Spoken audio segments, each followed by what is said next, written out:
In front of me is REALME C3i, and let me show you how to change navigation bar on this device.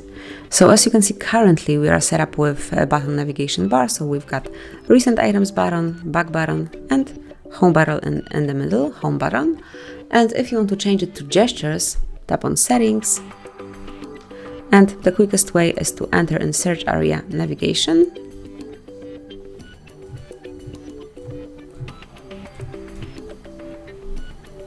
It can be okay, so it can be navigation buttons, mark it, and here you can also customize those buttons, so you can change the layout.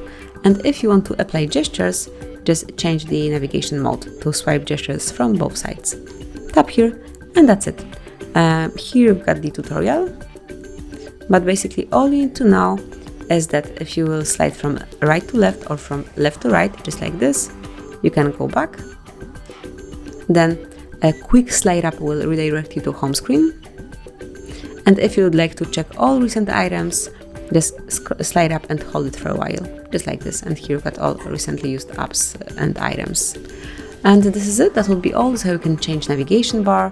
Thank you for watching. Please subscribe our channel and leave the thumbs up.